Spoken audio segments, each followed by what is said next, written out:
अब सुनिए ध्यान से। व्यास जी ने पूछा, बोले महाराज कृपा करके हमको बताओ,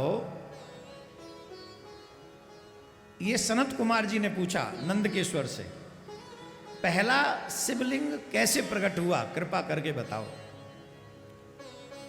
तो नंदकेश्वर बोले, पुरा कल्पे महाकाले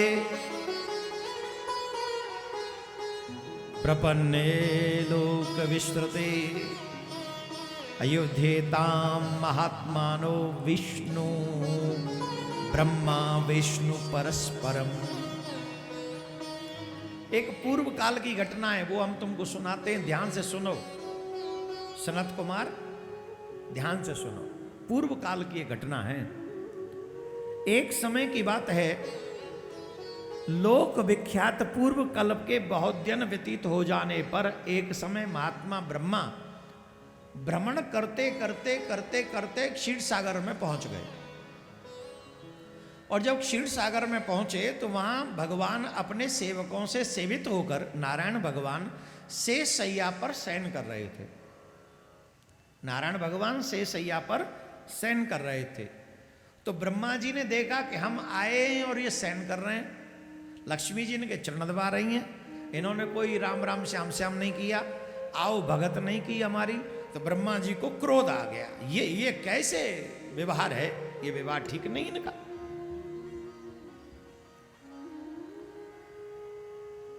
तो ब्रह्मा जी ने कहा, हे वत्स विष्णु, काल के प्रभाव से तुम बहुत अभिमानी हो गए हो। काल के प्रभाव से तुम बहुत अभिमानी हो गए हो। तुम जो आचरण कर रहे हो ठीक नहीं, तुम्हारा अभिमान बहुत बढ़ गया है। वत्स, मैं जगत का पितामह तुम्हारा रक्षक हूं। जब भी कोई श्रेष्ठ व्यक्ति आए तो खड़े होकर प्रणाम करना चाहिए, उसको आदर देना चाहिए। तुम बैठे हो, लेटे हो, बैठे भी नहीं, लेटे हो,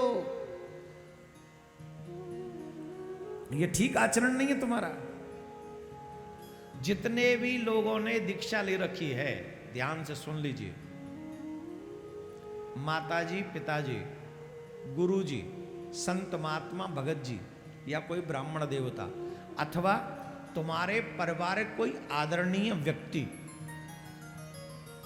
अगर आए और तुम बैठे अथवा लेटे ही रहे तो ये अपराध है, इसका प्रायश्चित करना चाहिए तुम्हें।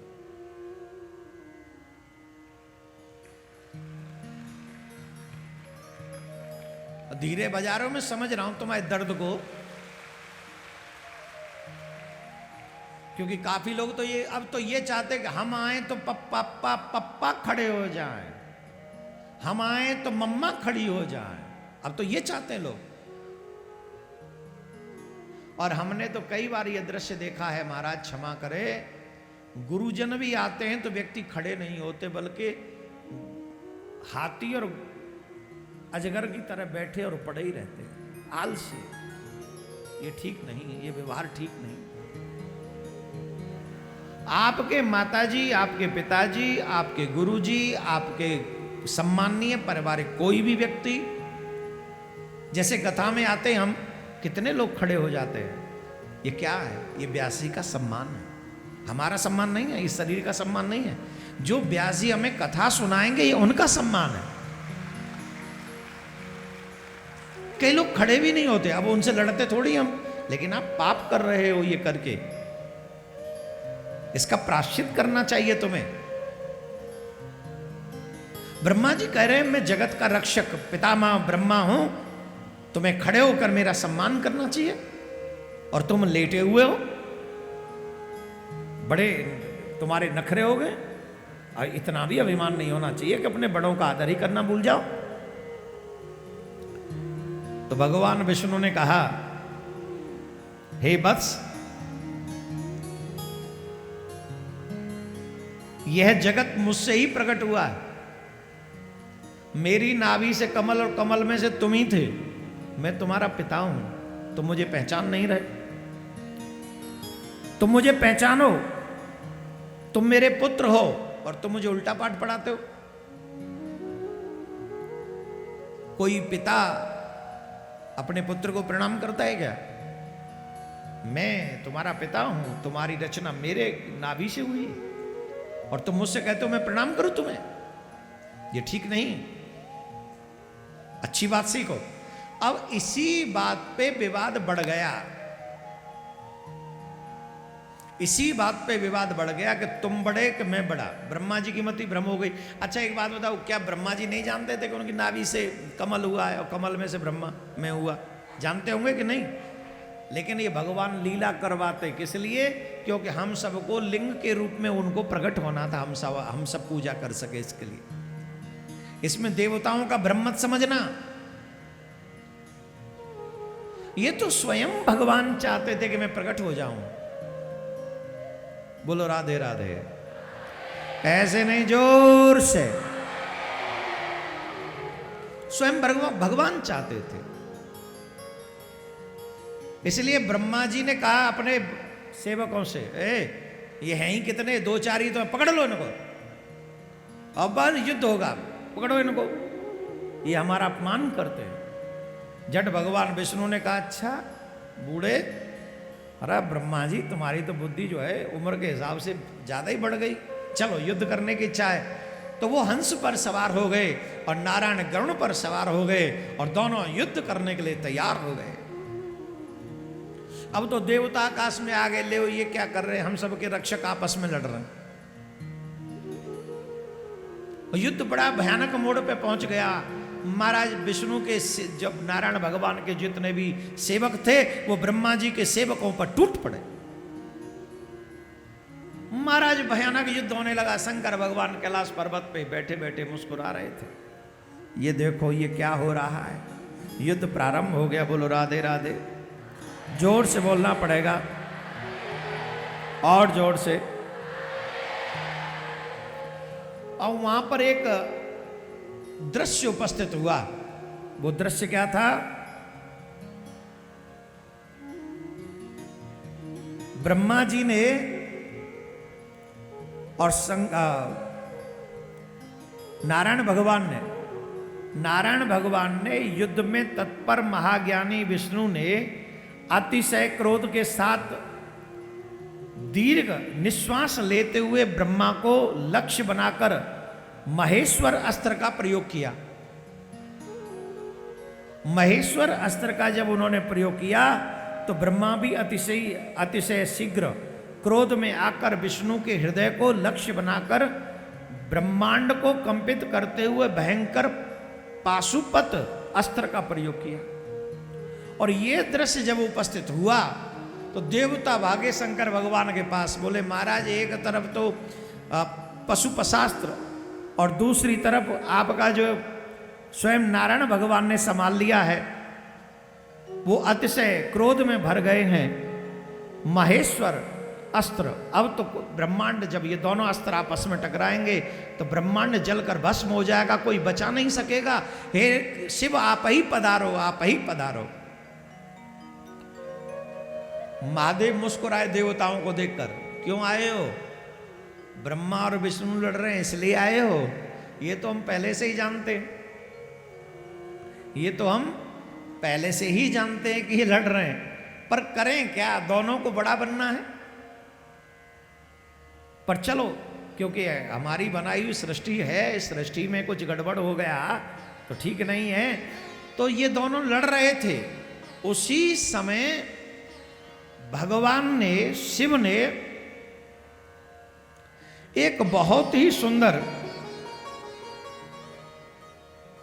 तेजोपुंज युक्त विशाल स्तंभ,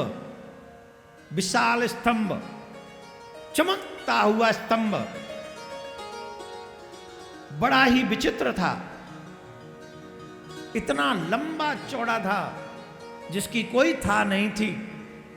अचानक से बीच में शंकर और ब्रह्मा जी और नारायण के बीच में वो स्तंभ प्रकट हो गया, तेजोपुंज स्तंभ प्रकट हुआ।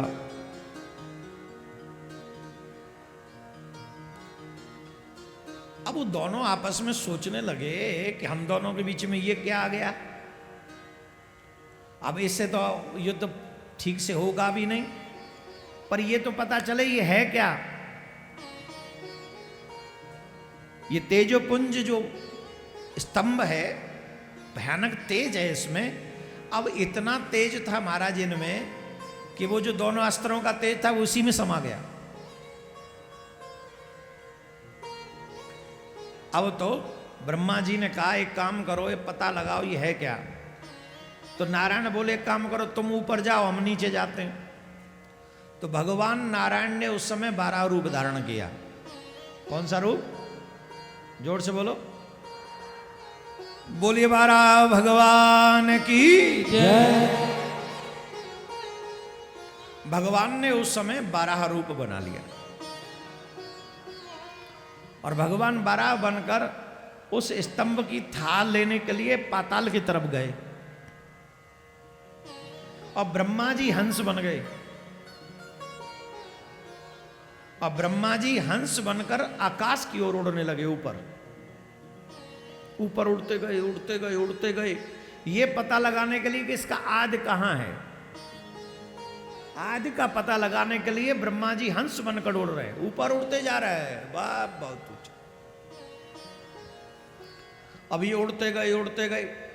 शिव पुराण में लिखा है भगवान नारायण ने 12 बनकर गए तो पाताल भी खोद दिया। पाताल खोद के देख रहे कि ये आया कहां से है स्तंभ। ये खंबा, खंबे जैसा स्तंभ माने वो खंबा, पिलर टाइप जो होते ना, बहुत विशाल। ये आया कहां से? पाताल भी खोद दिया लेकिन उसका अंत नहीं मिला। तो नारायण भगवान बोले लगता है अब इसका अंत हमको नहीं मिलेगा, अब व्यर्थ में मेहनत करने का कोई फल नहीं, चलो ऊपर चलते। इन दोनों में शर्त क्या हुई थी? जो भी इसकी थाल लेकर आ जाएगा, या तो तुम लेके आना कि आदि कहां है, या फिर हम लेके आएंगे अंत कहां है। जो लेके आ जाएगा आदि और अंत कहां है वही बड़ा देवता माना जाएगा। अभी चले कि कोई तो मिले। पर महाराज ब्रह्मा जी को भी एंड नहीं, आदि नहीं मिला, प्रारंभ नहीं मिला। नारायण भगवान तो 12 रूप त्याग कर वहीं पहुंच गए जहां युद्ध हो रहा था। बोले चलो यहीं आएंगे, हम तो कह देंगे हमें नहीं मिला। और ब्रह्मा जी हंस बन के जा ही रहे थे। ब्रह्मा जी जब जा रहे थे तो मार्ग में एक अद्भुत केतकी, केवड़े का पुष्प मिला। क्या मिला? केतकी, केवड़े का पुष्प। बहुत सुगंधी आ रही थी उसमें से, बहुत दिव्य था वो, अद्भुत था, बहुत अद्भुत। उस पुष्प जो वर्षों से, अनेक वर्षों से गिरता आ रहा था, इसके बावजूद भी उसकी सुगंधी समाप्त नहीं हुई थी। वर्षों से ऊपर से गिरा चला आ रहा था। वो गिरा कहां से था? शंकर भगवान के सिर से ही गिरा था, जटा में से गिरा था। क्यों गिर गया था? इन दोनों को लड़ते हुए देख रहे थे, शंकर भगवान को हंसी आ गई, उन्होंने सिर हिलाया तो उनके सर की जटाओं में से वो गिर गया। तो ऊपर से गिरता है, वर्षों वर्ष हो गई, वर्षों वर्ष। ब्रह्मा जी ने केतकी के पुष्प को गिरता हुआ देखा। गिरते हुए केतकी के पुष्प को देखकर पूछा, भाई तुम कहां से आ रहे हो और कहां जा रहे हो? तुम्हें किसने धारण कर रखा था? तुम क्यों गिर रहे हो? केतकी ने उत्तर दिया, इस पुरातन और अप्रमेय स्तंभ के बीच में मैं बहुत समय से गिर रहा हूं। ये जो स्तंभ है इसी के बीच में मैं बहुत वर्षों से चल रहा हूं, गिर रहा हुआ हूं, बहुत समय से गिर रहा हूं, फिर भी इसके आदि को नहीं देख सका। अतः आप ही स्तंभ का अंत देखने की आशा छोड़ दीजिए। अब आपको भी नहीं मिलेगा, हमको भी नहीं मिलेगा, छोड़ दो, चलो। ब्रह्मा जी ने कहा, हंस का रूप लेकर इसका अंत देखने के लिए मैं आया हूं। अब हे मित्र, मेरा एक अभिलाषित काम करोगे? मेरा एक काम करोगे? बोले क्या? बोले हम और तुम नीचे चल रहे हैं दोनों, और वहां नारायण भगवान मिलेंगे, तो हमारा सहयोग कर दोगे थोड़ा सा? बोले क्या सहयोग? बोले छोटा सा सहयोग कर देना। हम कहेंगे कि तुम देखो, जब हमें आदि नहीं मिला तो हम गारंटी से कहते हैं नारायण को अंत भी नहीं मिला होगा। जब हमें आदि नहीं मिला तो उन्हें अंत नहीं मिला होगा, तो वो वहीं बैठे होंगे कहीं ना कहीं। तो जब वो वहां बैठे होंगे तो हम ये कहेंगे कि हम आदि देख कर आ गए, मतलब प्रारंभ जहां से हुआ देख के आ गए, तुम सिर्फ हाँ में हाँ मिला देना। केतकी बोला क्यों? क्यों मत पूछो, तुम जानते हो हम कौन है? कौन हो? बोले हम ब्रह्मा हैं, सृष्टि के रचेता हैं, रचेता। तुम जानते नहीं हम तुम्हें कितना प्रॉफिट करा सकते, तुम जहां चाहोगे वहां सेटल कर देंगे तुम्हें, हमारा संग दे दो। और वैसे भी शास्त्रों में ऐसा मान्यता है, ऐसी बात कही गई है कि ब्रह्मा ने उससे बार बार कहा कि शास्त्रों में ऐसी बात है कि आपातकाल में मिथ्या भाषण किया जा सकता है। जब कोई बुरा समय आ जाए, कोई संकट आ जाए, तो उसमें थोड़ा बहुत झूठ बोल दे तो कोई बात नहीं है, तो तुम हमारा संग देना। वहां अति परिश्रम से थके हुए स्तंभ का अंत न मिलने सब। अब बोले ठीक है, अब तुम कह रहे हो ब्रह्मा हो तो कह देंगे, हमारा क्या। तो ये दोनों लौट के वहीं आ गए युद्ध भूमि में। बोलो राधे राधे। ऐसे नहीं, जोर से बोलना पड़ेगा, और जोर से।